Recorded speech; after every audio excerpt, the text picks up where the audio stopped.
Donc Apocalypse 2, versets 12 à 17.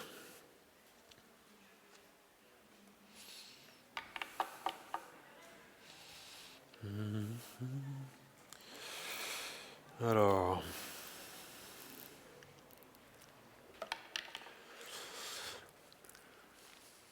lisons ensemble Apocalypse 2, versets 12 à 17. Écrit à l'ange de l'église de Pergame, voici ce que dit celui qui tient l'épée aiguë à deux tranchants. Je connais tes œuvres et l'endroit où tu es établi. Là se trouve le trône de Satan. Tu es fermement attaché à mon nom et tu n'as pas renié la foi en moi. Même durant les jours où Antipas, mon témoin fidèle, a été mis à mort chez vous, là où Satan est établi. Mais j'ai certaines choses contre toi. Tu as là des gens attachés à la doctrine de Balaam, qui enseignait à Balak à tendre un piège aux Israélites pour qu'ils mangent des viandes sacrifiées aux idoles et se livrent à l'immoralité sexuelle. Ainsi, toi aussi, tu as des gens attachés de la même manière à la doctrine des Nicolaïtes.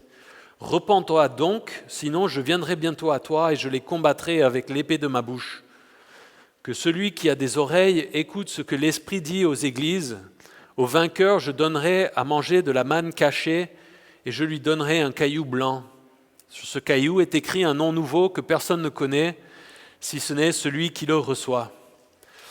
Prions ensemble. Seigneur, merci pour ce temps ensemble. Merci pour la liberté que nous avons de nous retrouver ce matin, malgré quelques petites contraintes. Merci pour la liberté que nous avons de te chanter, d'étudier la Bible ensemble, de prier, de nous dire chrétiens publiquement, Seigneur, d'avoir un baptême la semaine prochaine à la plage. Merci pour ces choses. Merci pour ce texte ce matin. Parle à chacun d'entre nous. Reprends-nous par ta parole avec cette épée tranchante, Seigneur. Montre-nous les choses qui doivent être enlevées de nos vies. Merci pour mes frères et sœurs ici aussi, Seigneur. Quelle joie d'être en famille, en ton nom, en ta présence, Seigneur. Que tout ce qui se passe ici ce matin te fasse plaisir et te rende gloire, Seigneur. En ton nom nous prions. Amen.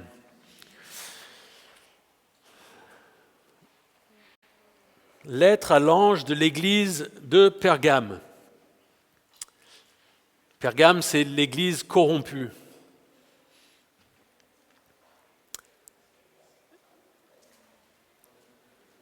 Les lettres, nous sommes en train d'étudier l'Apocalypse 2 et nous continuerons avec Apocalypse 3 dans 2 semaines.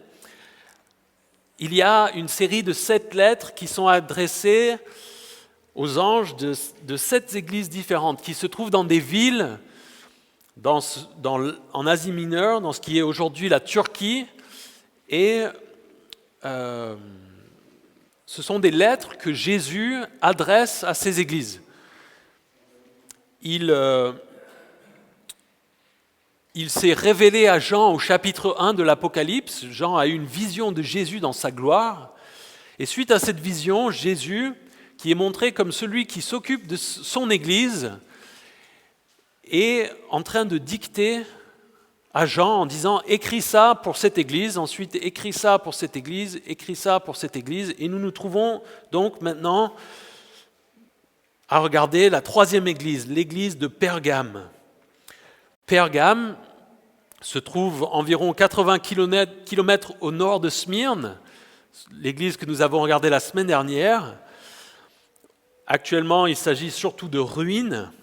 C'est un lieu en Turquie moderne qu'on peut aller visiter. Si vous regardez en ligne, vous allez trouver des photos des ruines de ces lieux et de ces temples dont on va parler ce matin. Et cette ville, le sens du mot, c'était hauteur ou point élevé, qui pouvait amener aussi à l'idée d'une citadelle, de quelque chose, un point protégé, élevé. Et on voit sur les photos qu'il y a du relief. Et cette ville, au moment où Jean écrit, était une ville importante, la capitale de cette province romaine. Et au moment où Jean écrit, ça faisait déjà 300 ans que cette ville était la capitale, on va dire, administrative de cette région. Donc, c'était un grand centre intellectuel et culturelle. C'était une ville qui était connue pour avoir une immense bibliothèque avec plus de 200 000 ouvrages, ce qui à l'époque était considérable. Et cette bibliothèque était un des plus grands du monde antique. C'était une ville religieuse, comme les deux précédentes, comme Éphèse et Smyrne, avec beaucoup d'activités religieuses, de nombreux temples à Dionysos, Athéna, Déméter, Zeus, mais aussi les empereurs morts, nous en avions parlé, Auguste César et d'autres. Et en préparant cette étude, ça m'a marqué de noter que toutes ces villes étaient religieuses, qu'il y avait une importante activité religieuse et beaucoup de cultes qui étaient voués à différents dieux, de choses comme ça. Et pour moi, pourquoi je le note ? Parce que je pense que pour nous, en tant comme modernes, nous avons parfois l'impression que nous n'avons plus ce genre de superstition et ce genre d'activité de louer des choses ou d'être attiré par des choses. Et on se dit, oui, il y a des vieilles églises catholiques qui existent encore, mais qui ne sont plus utilisées, qui ne sont plus représentatifs de notre monde moderne, où nous avons laissé de côté tout ce qui est, on va dire, adoration, au sens religieux du terme. Mais je pense que si nous arrêtons pour regarder ce que nous louons et ce que nous adorons, on trouve des traces dans ce qui est donné comme importance par les travaux et l'architecture. Je pense que si on allait dans ces villes à cette époque-là et qu'on voyait les temples qui étaient considérés comme des merveilles du monde et des choses immenses comme on va en parler, le trône le trône de Zeus, qui était un immense monument qui maintenant se trouve à Berlin, qu'on peut aller voir.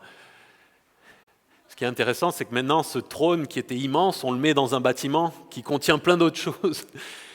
Et en fait, est-ce que nous, dans notre monde moderne, on ne loue pas d'une certaine manière le matériel, l'argent, la puissance de voir Nice étoile? Je pense que les gens de cette époque-là s'étonneraient et trouveraient ça, ils penseraient que c'est un temple merveilleux et incroyable qui est fait à notre adoration des biens et du matériel, les banques, les tours dans les grandes villes pour le commerce et pour montrer que nous louons d'une certaine manière le progrès de l'homme et la force de l'humanité. L'homme est un être religieux qui loue et qui adore quelque chose. Et quand il rejette Dieu, le vrai Dieu, il choisit autre chose. Que ce soit des dieux qui nous semblent bizarres aujourd'hui, ou que ce soit des dieux modernes, où on a aseptisé l'image et on en parle avec un autre vocabulaire pour paraître plus moderne. Cette ville était particulièrement connue pour un culte, le culte d'Asclépios, qui était un dieu de savoir et de guérison. Il y avait même une école de médecine dans le temple qui lui était dédiée. Et à cause de ce temple et de ce Dieu, il y avait de nombreuses personnes qui se rendaient dans cette ville dans l'espoir d'être guéries. Un petit peu comme Lourdes aujourd'hui, où on se dit, tiens, on va y aller, on va espérer être guéris. Et il y avait un rite où les gens qui étaient malades avaient le droit de passer la nuit à dormir dans le temple, à Asclépios. Et Asclépios était représenté comme un serpent.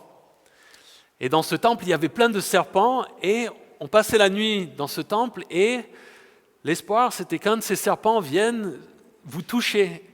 Et on disait que s'il vous touchait, vous pouviez être guéri, que c'était le dieu Asclépios qui vous avait touché et que de manière miraculeuse, on pouvait être guéri de cette manière-là. Asclépios, donc, qui est représenté par un serpent. Est-ce que vous avez déjà entendu parler du bâton d'Asclépios ? Un symbole qui revient pour représenter la médecine aujourd'hui. Si vous allez regarder, si vous tapez Ordre des médecins sur Google, vous allez voir des images avec un bâton, avec un serpent enroulé autour, bleu.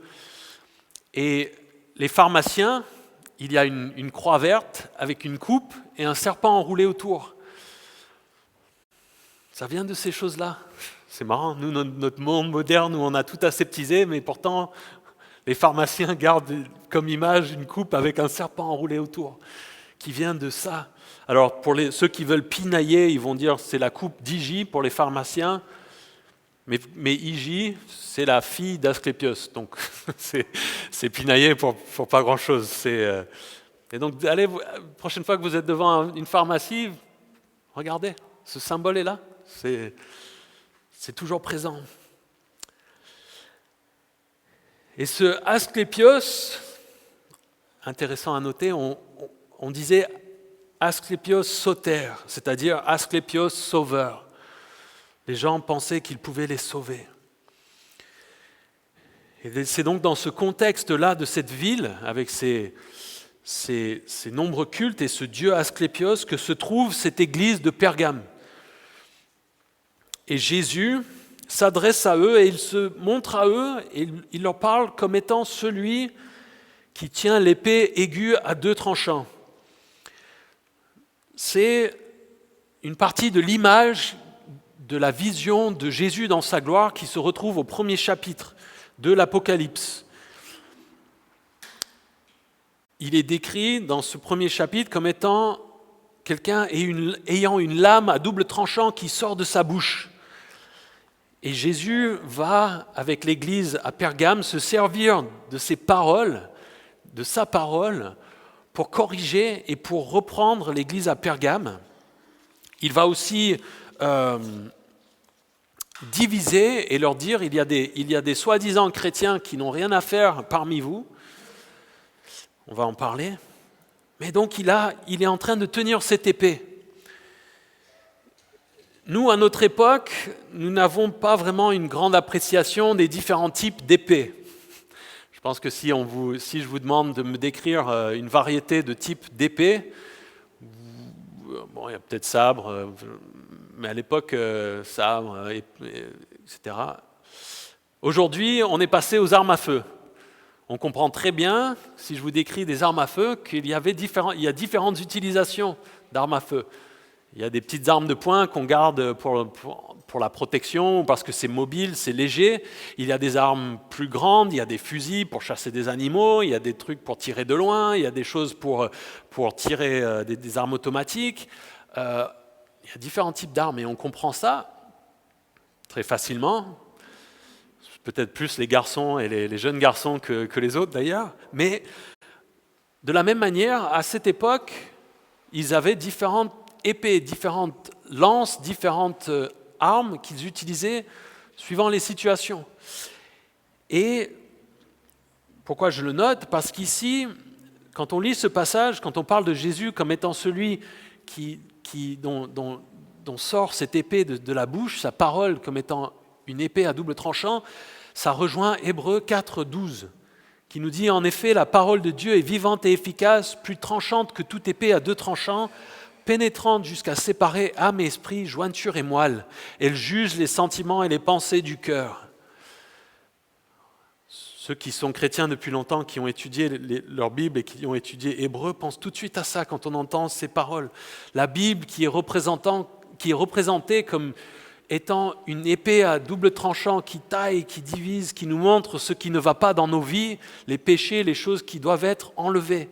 Et quand on étudie Hébreu, on parle souvent du fait qu'on peut imaginer ça un petit peu comme un scalpel. Jésus est en train d'opérer dans nos vies et est en train d'enlever les choses qui ne vont pas, qui vont nous poser des problèmes, les tumeurs, les choses comme ça, spirituellement. Et le mot qui est utilisé dans Hébreu, c'est un mot qui désigne une petite épée maniable, qui peut trancher avec précision. Et dans le passage dans l'Apocalypse 2, que nous avons lu, que nous étudions, il y a un autre mot qui est utilisé, c'était une épée longue et lourde qui était utilisée pour la guerre, une épée de soldats utilisée pour tuer. C'était pas pour aller tailler en détail, c'était comme aujourd'hui, on pourrait avoir un fusil de sniper ou une arme de poing contre un bazooka. On n'est pas dans les mêmes objectifs. Et pourquoi je dis ça ? Parce que Jésus ici, quand il s'adresse à son Église avec ses problèmes, il est en train de leur dire Et le livre de l'Apocalypse aussi, de manière générale, nous présente Jésus dans la finalité de là où nous allons en tant qu'être humain. La première venue de Jésus et l'Église, Dieu nous donne la Bible comme étant quelque chose où il nous corrige, en tant que chrétiens, il nous reprend. Mais il y a une réalité qui est tout aussi vraie concernant Jésus, qui est qu'à un moment donné, Jésus va juger le monde et ceux qui l'ont rejeté. Et ça va être quelque chose de terrible. Et cette réalité, elle coexiste, il y a les deux. Et Jésus se tient là avec cette épée, cette grande épée de guerrier, et il est en train de parler à son église à Pergame. Un autre point qu'il est important de mentionner, c'est cet aspect que une épée à deux tranchants, il y a l'idée qu'on ne peut pas s'en saisir sans se faire mal. Vous avez déjà essayé d'attraper une épée à double tranchant, je pense que c'est quelqu'un qui la manie, qui la bouge, vous allez avoir du mal. Je ne vais pas le donner à un de mes enfants. Je leur donne des trucs en mousse.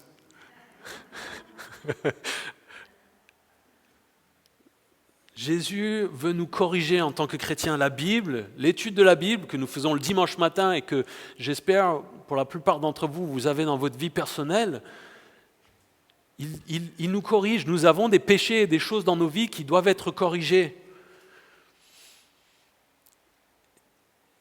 Nous devons en tant que chrétiens avoir l'habitude d'être repris régulièrement par la Bible.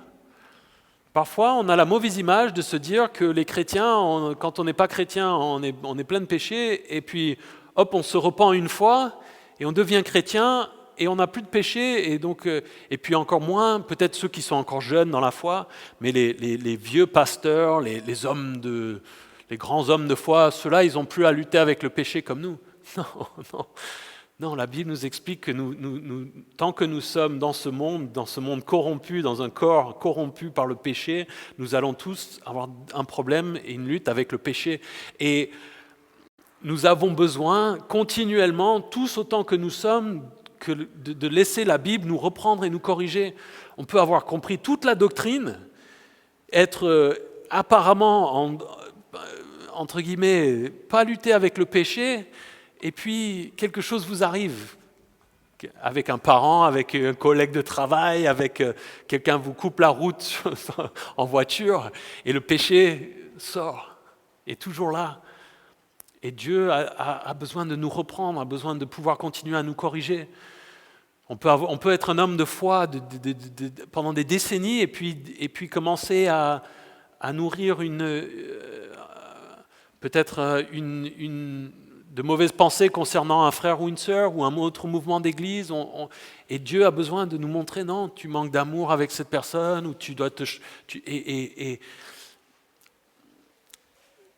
si vous ne vous sentez jamais repris par la Bible, quand vous la lisez ou quand vous venez à l'église, si vous sortez de là et que vous dites c'est bon, tout va toujours bien, je pense que vous êtes en danger spirituellement. Il y a un danger que vous ne soyez plus sensible à ce que l'Esprit est en train de vous montrer. Ça ne veut pas dire que tous les dimanches on doit venir et puis repartir tous les dimanches en pleurs en se disant il faut que tout va. Non, mais si vous me dites ça fait très longtemps, ça fait des mois, ça fait peut-être des années, je lis ma Bible, je viens à l'église et puis je repars et j'ai jamais l'impression de devoir changer quelque chose dans ma vie. C'est pas moi qui en juge, c'est Dieu, mais c'est un mauvais signe. Je le dirais comme ça. Priez Dieu qu'il vous montre. Qu'il vous montre les péchés peut-être auxquels vous êtes actuellement aveugles, les choses que vous devez corriger. Et donc Jésus, celui qui tient cette épée aiguë à deux tranchants, il dit à cette église de Pergame, « Je connais tes œuvres et l'endroit où tu es établi. » Là se trouve le trône de Satan. Tu es fermement attaché à mon nom et tu n'as pas renié la foi en moi. Même durant les jours où Antipas, mon témoin fidèle, a été mis à mort chez vous, là où Satan est établi. Jésus connaît son Église, encore une fois. Jésus se promène au milieu des chandeliers et des étoiles qui représentent son Église. Et il s'en occupe. Nous en avons parlé au chapitre 1. Et donc ici, il y a le troisième point qui revient dans ces lettres, c'est une déclaration concernant l'état de l'Église de la part de Jésus. Il connaît leurs œuvres, il connaît nos œuvres. Il est au courant de ce qui se passe dans nos vies, dans nos cœurs, dans notre Église. Et ici, il dit, je connais l'endroit où tu es établi. C'est un endroit difficile, c'est un endroit qui est opposé à Dieu, c'est un endroit qui est opposé à Jésus, qui est opposé à la foi chrétienne. Nous avons vu les temples, les choses qui s'y trouvaient. On voit les récits dans le livre des Actes, on voit les choses que nous avons regardées concernant les deux autres églises. Ici, nous sommes que 80 km plus loin que Smyrne, où il allait y avoir une grande persécution. Merci, j'ai réussi. Et c'est un endroit difficile. Et il dit même, il s'y trouve le trône de Satan. C'est une déclaration troublante. Si je vous dis que le QG de Satan se trouve à Nice, est-ce que vous allez vouloir vous dire, tiens, je vais aménager là? C'est une bonne ville qui a de l'avenir, c'est cool. Ou si on vous dit, là, dans ce bâtiment à côté, là, il y a Satan qui s'est installé avec son QG. Est-ce que vous allez vous dire, tiens, je vais investir dans l'immobilier, je vais m'acheter un appartement juste à côté? Non. Alors, qu'est-ce que ça veut dire, ce trône de Satan? Il y a beaucoup de discussions, de débats, de positions par rapport à ça, et on n'en est pas sûr. On ne sait pas ce que ça veut dire exactement. Ce qu'on sait, c'est qu'a priori, il y avait la réalité que Satan avait un pouvoir et une grande influence sur cette ville et sur ce lieu. Quelques hypothèses concernant ce trône de Satan. Il y a l'idée que c'était peut-être ce trône de Zeus dont je vous ai parlé. Zeus, le dieu grec qu'on connaît, d'après les mythologies grecques. Il y avait un immense trône avec un temple qui lui était dédié. Et donc évidemment, ça, on se dit peut-être que ça a un rapport avec Satan, avec les faux dieux, etc.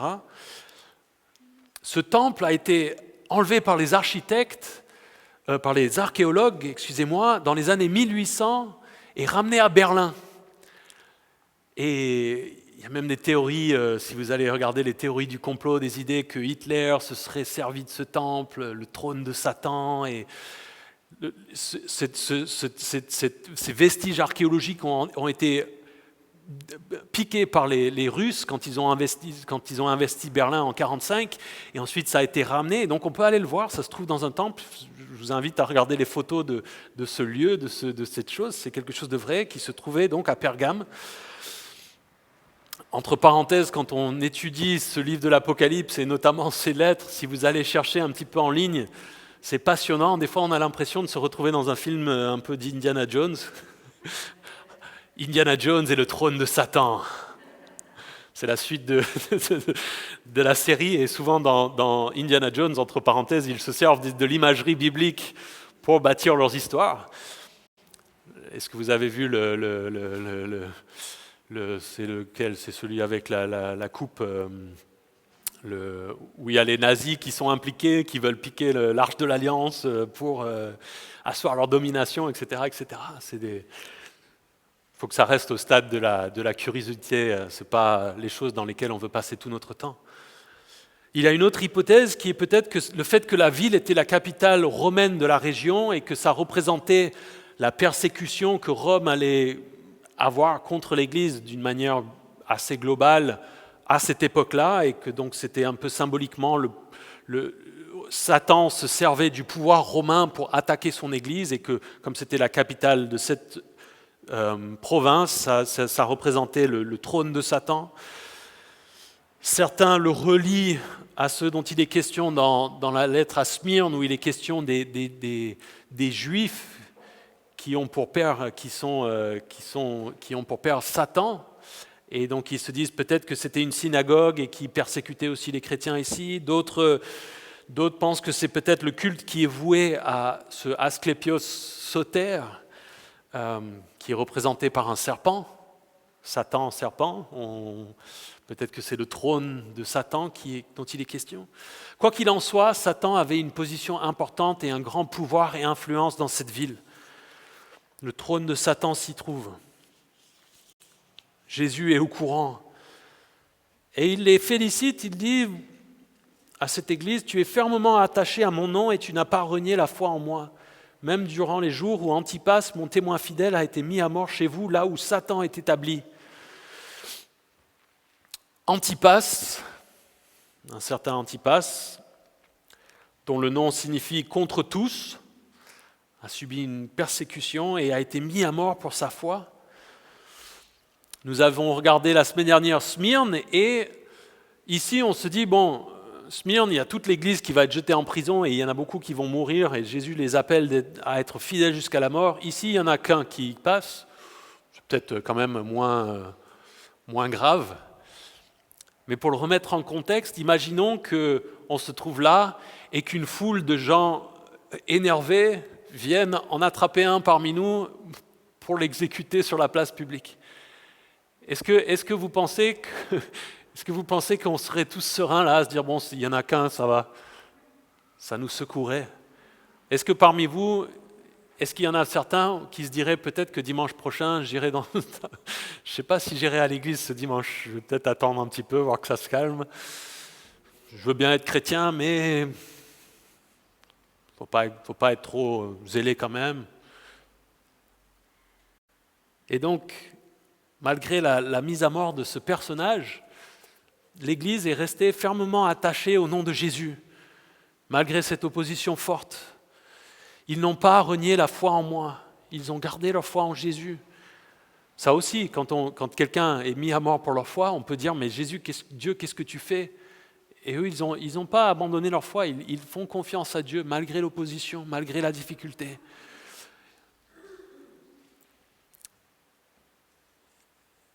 Antipas, mon témoin fidèle. On ne sait rien d'autre concernant Antipas à part cette petite phrase. Jésus, dans Apocalypse 1,5, il est décrit comme Jésus, le témoin fidèle. C'est beau. Antipas, qui a été persécuté et mis à mort pour sa foi en Jésus, Jésus lui-même lui donne ce titre d'honneur. Et c'est beau de voir que Jésus le connaît, lui que l'histoire a oublié, que personne ne connaît. Jésus s'en souvient, Jésus l'a vu. Et Jésus lui attribue ce titre d'honneur et de gloire. Il a tenu bon. Et notons ici qu'il dit, tu n'as pas renié la foi en moi. La foi, il s'agit de la foi en Jésus-Christ. Quand vous partagez l'évangile avec les gens, quand vous parlez de Dieu avec les gens, nos contemporains, très souvent, les gens vont vous dire « j'ai la foi ». Ah, j'ai la foi. C'est bien, ah, moi aussi j'ai la foi. La question à leur poser, c'est vous avez foi en quoi? La foi, ce n'est pas quelque chose d'immatériel. Nous avons foi en quelque chose. Quand nous nous posons sur une chaise, nous disons j'ai foi en la chaise. Je mets ma confiance dans cette chaise. Si on dit oh j'ai la foi et puis non, on fait confiance à une chaise pour nous tenir. On a foi en Jésus-Christ pour nous sauver, pas autre chose. Et donc il se trouve là où Satan est établi. Ça rejoint ce que nous avons dit concernant le trône de Satan, le fait que Satan a de l'influence et de l'importance dans cette ville. Pour nous, en tant que chrétiens, nous savons que Satan règne actuellement par intérim dans ce monde. Il est aux manettes, il est au pouvoir. Et donc on n'a pas à avoir peur et à se dire, bon, où se trouve, est-ce que ce trône de Satan, ils l'ont déplacé dans une autre ville et il faut qu'on l'évite à tout prix? Non, nous savons que nous sommes actuellement en territoire ennemi et que Satan a une grande influence et un pouvoir dans ce monde autour de nous. C'est la réalité. Mais ce qui est beau et ce qu'on va voir dans notre étude de la fin des temps, c'est que c'est un règne par intérim et que Jésus va y mettre fin. Ça ne va pas durer pour toujours. cette période où il a ce pouvoir et cette liberté vont arriver à un terme. Et donc Satan, dans le monde, s'oppose à Jésus, s'oppose à son Église, nous les chrétiens. Il continue avec ce mot qui fait mal dans ses lettres, mais, verset 14, « J'ai certaines choses contre toi. Tu as là des gens attachés à la doctrine de Balaam, qui a enseigné à Balak à tendre un piège aux Israélites pour qu'ils mangent des viandes sacrifiées aux idoles et se livrent à l'immoralité sexuelle. Mais j'ai quelque chose contre toi. » Encore une fois, ça, comme je vous disais, ça fait mal pour ces églises. 5 des 7 églises vont entendre ça. Il leur dit, vous avez des choses bien, mais ça ne suffit pas. Malgré tout ce que vous avez de bien, il y a ce problème. En dépit de tout ce que vous faites de bien, il y a quelque chose qui doit absolument changer. Si votre patron vient vous dire ça, ah bravo, t'as bien fait ça, mais il y a un gros problème là. Est-ce que vous pensez, ah chouette, c'est bon, je peux rester tranquille, j'ai rien besoin de changer, je vais... Non, il faut c'est qu'il y a un problème et qui doit être corrigé. Alors là, qu'est-ce qui est problématique ici ? Tu as là des gens attachés à la doctrine de Balaam qui enseignaient à Balak à tendre un piège aux Israélites pour qu'ils mangent des viandes sacrifiées aux idoles et se livrent à l'immoralité sexuelle. La doctrine de Balaam qui enseignait à Balak à tendre un piège aux Israélites pour qu'ils mangent des viandes sacrifiées aux idoles et se livrent à l'immoralité sexuelle. On continue dans nos aventures avec Indiana Jones. Balak et Balaam. C'est une histoire dans Nombre 22, 23 et 24, et ensuite dans Nombre 31, il en est un petit peu question, du peuple d'Israël lorsqu'il sort d'Égypte, il est dans le désert, et à un moment donné, il arrive dans un territoire qui s'appelle Moab. Et dans ce territoire, il y a un roi qui s'appelle Balak, et il s'inquiète de voir arriver ce peuple d'Israël. Quand il se déplaçait dans le désert, nous, on s'imagine une petite troupe comme nous, avec 3 vaches et 2 gamins qui se promènent avec 3 tentes. Les estimations vont jusqu'à dire qu'il y avait peut-être 2 millions de personnes qui se déplaçaient. Actuellement, l'Europe est en train de souffrir un peu durement l'arrivée en quelques années de peut-être 1 ou 2 millions de réfugiés.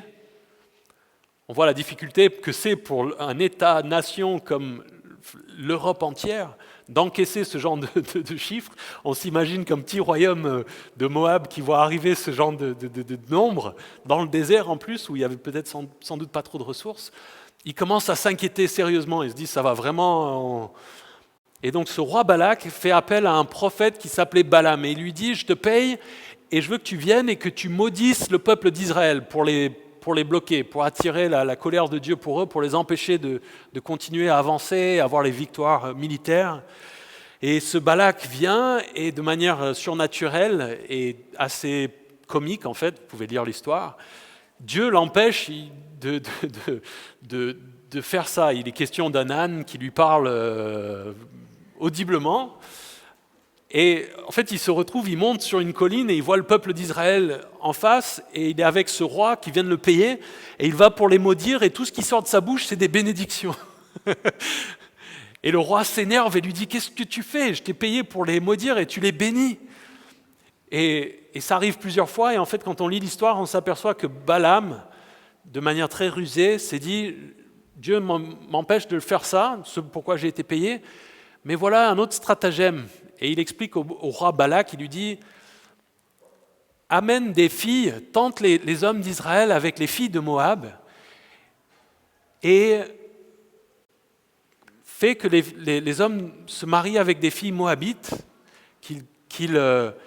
à cause de ça, ensuite, ils se mettent à louer les dieux de leurs femmes, les dieux moabites, et qu'ils fassent les choses, les immoralités sexuelles qui avaient lieu dans ces cultes, et que de cette manière-là, en détournant et en corrompant le peuple d'Israël, ce soit Dieu lui-même qui vienne punir Israël. » Et donc vous pouvez lire le détail de cette histoire, mais ça donne le contexte et ça explique ce dont il est question ici. Ce Balaam est un exemple de quelqu'un, un prophète qui vient promouvoir une idolâtrie et une immoralité sexuelle qui va corrompre le peuple de Dieu, ici l'Église, pour les détourner de Dieu, pour leur causer du tort. Et nous avons, je pense, du mal à comprendre. L'Église qui se trouvait à Pergame était dans un environnement, dans une corruption, dans une immoralité sexuelle ambiante que nous ne comprenons pas, tout simplement.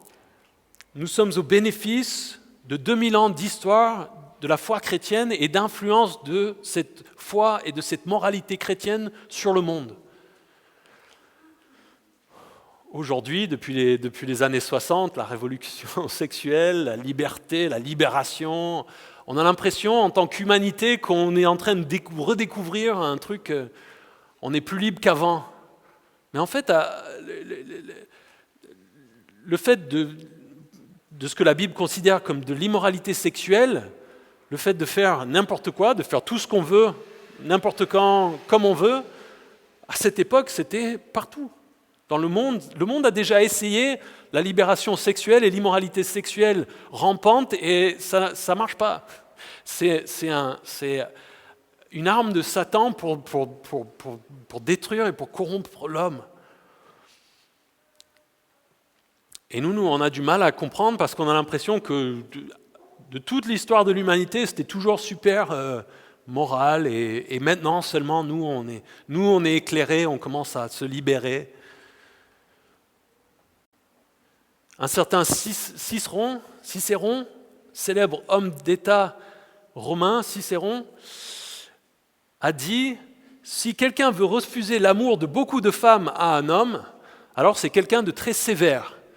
Je ne peux peut-être pas contredire ses principes, mais lui contredit les coutumes de nos ancêtres ainsi que la liberté que notre temps permet. Quand est-ce que cela ne s'est pas fait? Quand est-ce que cela aurait été mal vu dans le passé ?» Les chrétiens étaient considérés comme étranges à cette époque-là parce qu'ils ne commettaient pas tous les actes sexuels qui étaient courants, surtout dans ces temples. Et les chrétiens de cette époque-là devaient vraiment, comme nous aujourd'hui, faire preuve d'une grande fermeté pour dire non, on ne va pas se comporter comme les gens autour de nous. On va respecter le cadre que Dieu nous a donné pour la sexualité.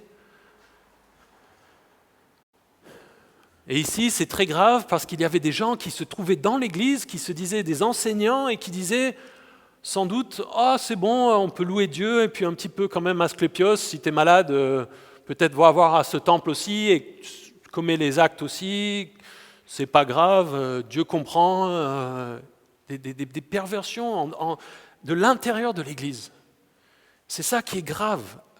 Que le monde extérieur commette des péchés, c'est normal, c'est naturel. Mais que les gens dans l'Église, que les croyants se livrent à ce genre de choses, là, c'est très très problématique. Pas pour dire que le monde, on est content que le péché soit ambiant dans le monde, mais quelqu'un qui est pécheur, qui n'est pas sauvé, on comprend que c'est normal et naturel. Alors ici, c'est l'idolâtrie, c'est le fait d'adorer un autre Dieu que le vrai Dieu, donc sans doute une manière détournée de vouer un culte encore à ces autres dieux. Aujourd'hui, nous, encore une fois, on pense qu'on est peut-être un petit peu plus... Mais on loue d'autres dieux, la recherche de l'argent, du confort, du matériel, de la santé, de la beauté. Il y a plein de dieux auxquels on voue des cultes. Regardons peut-être nos temples à la beauté physique et toutes les salles de sport qui se trouvent de partout. L'immoralité sexuelle, le deuxième point, c'est toute pratique qui sort du cadre où la sexualité doit être exercée d'après la Bible, à savoir le mariage. Paul, dans 1 Corinthiens 6, 18, disait « Fuyez l'immoralité sexuelle, Tout autre péché qu'un homme commet est extérieur à son corps, mais celui qui se livre à l'immoralité sexuelle pêche contre son propre corps. C'est évidemment quelque chose d'extrêmement actuel. Et notre monde est à la dérive en partie à cause de ça. Parce qu'on normalise l'immoralité sexuelle, on normalise la recherche du plaisir et on essaye de tout redéfinir. On rejette l'idée d'un mariage comme la Bible définit. Et les gens qui croient se libérer sont perdus, n'ont plus d'identité, ne savent plus qui ils sont, ne savent plus de quel genre ils sont, ne savent plus sur quel pied danser. C'est intéressant même d'aller regarder avec la question de l'identité et de la question du genre. Les psychologues eux-mêmes sont contre. Et quand ils essaient de faire des expériences, ils disent que ça pose vraiment des problèmes graves psychologiques et psychiques aux enfants si on enlève ces repères. Et donc il y a des gens, ce qui est grave, c'est qu'il y a des gens dans l'Église qui défendent ces choses, qui disent non c'est bon, non c'est bon, venez à l'Église, Jésus est amour, le Jésus qui tient l'épée à la main et qui vient juger, on l'oublie, Jésus accepte tout le monde, vous faites ce que vous voulez, si vous ne dérangez pas les autres, ça va. Il y a des églises de nos jours qui défendent ces choses. Et Jésus a des mots très forts contre eux. Puis verset 15, il leur dit « Ainsi, toi aussi, tu as des gens attachés de la même manière à la doctrine des Nicolaïtes. » Nous avions vu concernant Éphèse, l'église à Éphèse rejetait les Nicolaïtes.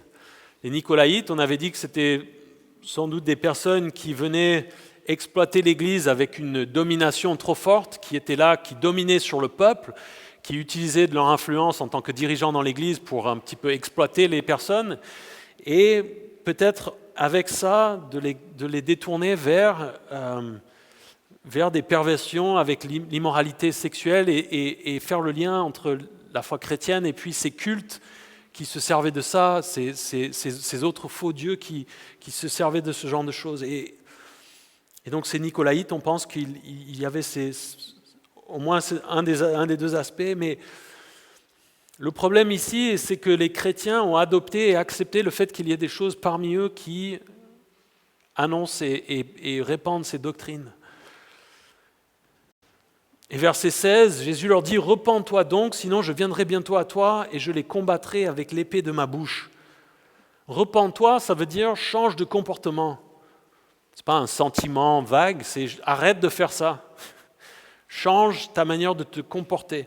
Reconnais que ces choses sont des péchés et arrête de les faire. Dans les lettres, entre parenthèses, 5 des 7 églises vont être appelées à se repentir. La repentance, c'est quelque chose qui s'applique à tous les chrétiens. La repentance, ce n'est pas juste quand on vient à Jésus la première fois, qu'on donne sa vie à lui.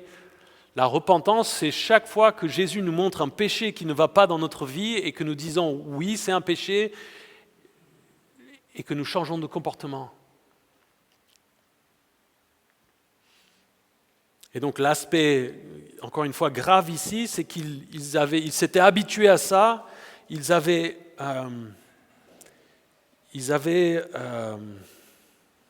accepté. C'est un schéma que Satan reprend dans l'histoire de manière répétée, à savoir, quand il attaque frontalement l'Église, en général, ça ne marche pas. Ça dépend, mais souvent l'Église grandit malgré l'attaque frontale extérieure. Alors souvent, ce que Satan fait en deuxième vague, c'est qu'il dit « je vais les corrompre de l'intérieur ». Je vais aller mettre des fausses doctrines, je vais aller les diviser, je vais aller les fragiliser de l'intérieur. On comprend bien ça dans l'idée d'une tactique de guerre. On se dit, si on n'arrive pas à les attaquer la ville directement, on va essayer d'infiltrer d'une autre manière, avec un cheval de Troie, par exemple, ou autre chose. Donc dans l'histoire de l'Église, on voit de manière répétée que Satan, s'il n'arrive pas frontalement, il essaie avec des mauvaises doctrines, des choses qui ne sont pas en accord avec la Bible, de corrompre. Et il est important de noter que ce n'est pas parce qu'ils sont dans la difficulté qu'ils ont le droit de tout accepter. Parfois, on se dit, si on était plus nombreux, les églises à Nice, là on est une petite église, on n'a pas d'influence, on n'a pas de visibilité. Mais si on se réunit avec toutes les églises, qu'on accepte tous les chrétiens et qu'on accepte tout le monde et qu'on dise c'est bon, on est tous chrétiens, et là on pourra avoir une influence, on pourra avoir de la présence au niveau de l'État, des choses comme ça.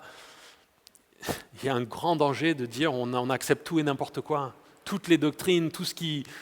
Parce qu'on a un objectif qui est d'avoir une influence ou une représentation. Notre force doit venir de la présence de Jésus parmi nous et de son Saint-Esprit à l'œuvre en nous, qu'on soit peu ou qu'on soit nombreux. Les uns, c'est à leurs chars, les autres, c'est à leurs chevaux, mais nous, c'est en l'Éternel que nous mettons notre confiance et que nous reconnaissons comme étant notre puissance et notre force.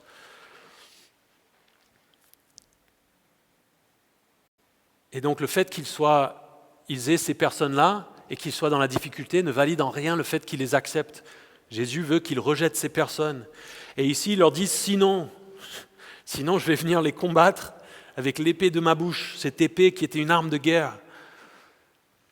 On a une image romancée des chevaliers. Si quelqu'un se présente à vous avec du cambouis sur la figure, des habits de camouflage et une arme de guerre, et il vous dit, maintenant vous lisez votre Bible, sinon...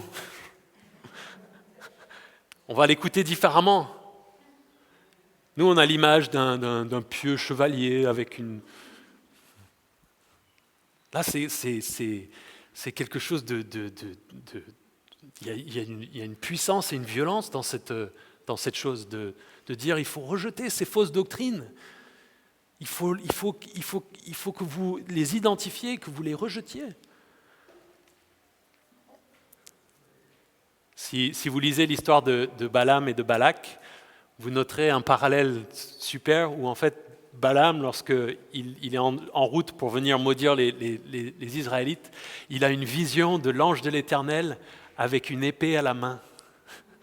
Les parallèles formidables dans la Bible. Et il leur dit, je viendrai bientôt à toi, et je les combattrai avec l'épée de ma bouche. Il va les combattre avec ses paroles. Il va venir s'occuper de son Église en premier.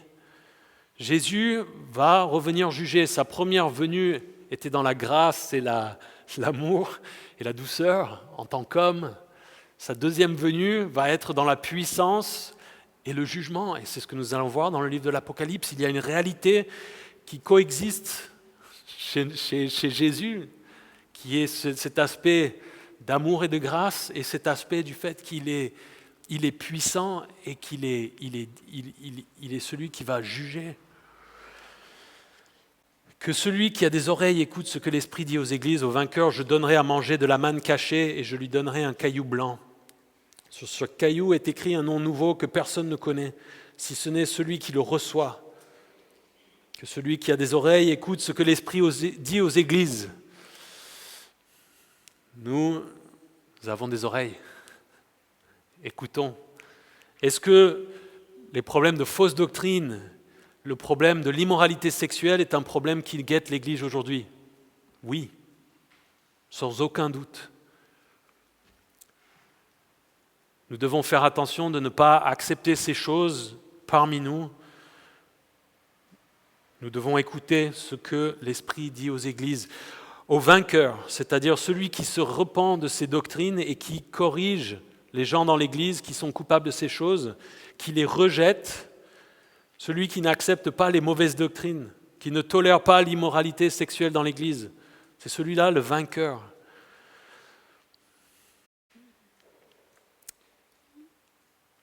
La Bible, et notamment Paul, a des mots très forts pour la manière dont on doit traiter les gens qui se disent chrétiens et qui vivent n'importe comment. Si ça vous intéresse, et je vous encourage vraiment à le faire, je ne veux pas durer trop longtemps, dans 1 Corinthiens 5, il dit, si quelqu'un se dit chrétien et qu'il commet ouvertement l'immoralité sexuelle ou que c'est un ivrogne ou qu'il ne montre aucun remords vis-à-vis de ces choses, il se dit chrétien, ne mangez même pas avec lui.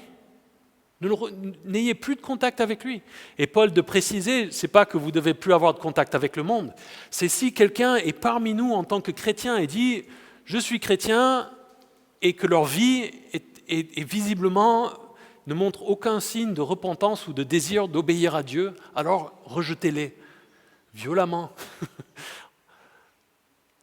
Violemment dans le sens où on doit le faire avec fermeté, dans l'amour, la Bible en parle plus précisément, mais parfois dans l'Église on a l'impression que s'il y a des gens qui ne sont pas d'accord avec nous sur des points de doctrine, il y a certaines choses où je suis prêt à ne pas être d'accord parce que c'est des points secondaires de doctrine, de théologie, où on peut ne pas être d'accord les uns avec les autres sur les interprétations des textes bibliques, mais sur certaines choses, il n'y a pas de place pour « ah, c'est mon avis, ah bon, ça va, on t'accueille alors ». Il y a des points de doctrine où la Bible est très claire. Non, cette personne-là, rejetez-la et ne la considérez pas comme un chrétien. L'objectif étant par amour que cette personne se rende compte que c'est le cas et revienne. Mais il y a une fermeté. Et donc le vainqueur, c'est celui qui fait ces choses. Et ce vainqueur, il va recevoir de la manne cachée et un caillou blanc. La manne cachée, c'est le fait d'avoir ce dont nous avons besoin de la part de Jésus. Jésus qui lui-même est le pain de vie. Dans Jean 6, il en est question, et les Juifs s'énervent même à ce moment-là avec Juifs parce qu'ils se déclarent comme étant le pain descendu du ciel, c'est-à-dire la manne. La manne était un pain, une sorte de pain qui descendait de manière miraculeuse pour les Juifs dans le désert. Et c'est donc la provision, le fait qu'on va être pleinement et complètement satisfait en Jésus-Christ. Et je lui donnerai un caillou blanc. Vous voulez un caillou blanc? C'est un peu, on se dit, bon, un caillou blanc, c'est bien beau, mais ça sert à quoi?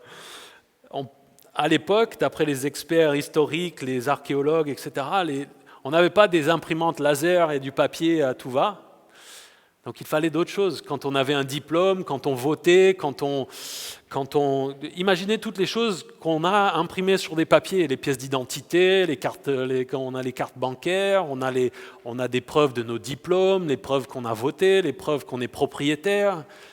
À l'époque, pour beaucoup de ces choses, ils se servaient de pierres. Pour voter, ils pouvaient se servir d'une pierre blanche pour dire je vote pour ou contre, ou quand quelqu'un était en jugement et qu'il était acquitté, on lui donnait une pierre blanche pour dire c'est bon, tu es acquitté.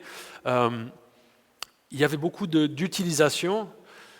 Le détail exactement de ce que ça représente avec Jésus n'est pas le plus important. L'idée, c'est que c'est très positif et que ça veut dire qu'on est accepté, reconnu par Jésus. Il nous a validés, c'est bon.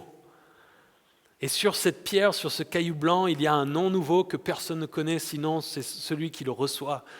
Là aussi, il y a beaucoup d'hypothèses, beaucoup d'Indiana Jones. Pour moi, c'est l'idée de la relation avec Jésus. Que dans notre relation avec Jésus, on a droit à un nom qui est juste entre nous deux. Comme on peut l'avoir entre des amis, dans la famille ou surtout dans un couple. On a ces petits noms doux qui sont que entre nous. Moi, avec ma femme, on a des manières de se parler qui ne sont que entre nous. Jésus va nous donner un nom qui ne sera que pour nous et lui. Et sans doute que ça nous donne aussi l'idée qu'au ciel, on a une place qui nous est réservée, on a notre endroit, on a notre nom, peut-être d'une certaine manière notre citoyenneté, c'est bon quoi.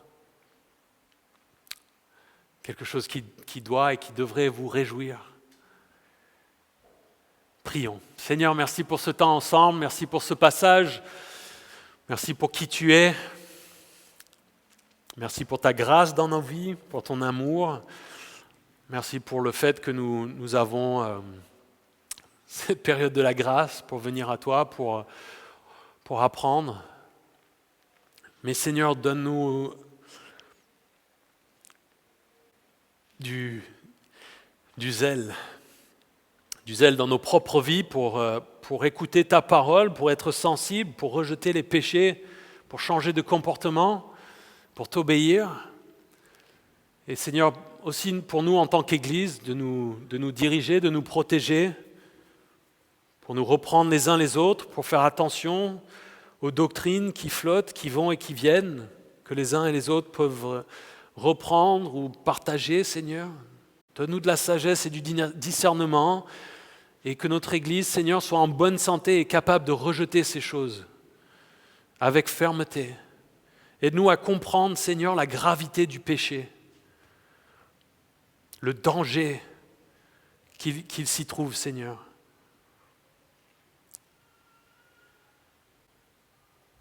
Merci pour qui tu es, celui qui tient l'épée tranchant. Merci de ce que tu nous corriges, Seigneur, parce que tu nous aimes. Pas parce que tu ne nous aimes pas, au contraire, tu es comme un père qui veut corriger son fils pour qu'il puisse grandir dans de bonnes voies, avec de bons comportements, Seigneur. Merci pour ton amour, pour ta grâce envers nous, et merci pour ta parole. Aide-nous à l'étudier et à la chérir. Je te remercie pour mes frères et sœurs ici présents. Je te remercie pour notre Église. Merci pour la liberté que nous avons de nous retrouver. Bénis notre temps ensemble maintenant et le reste de notre semaine. En ton nom nous prions. Amen. Amen.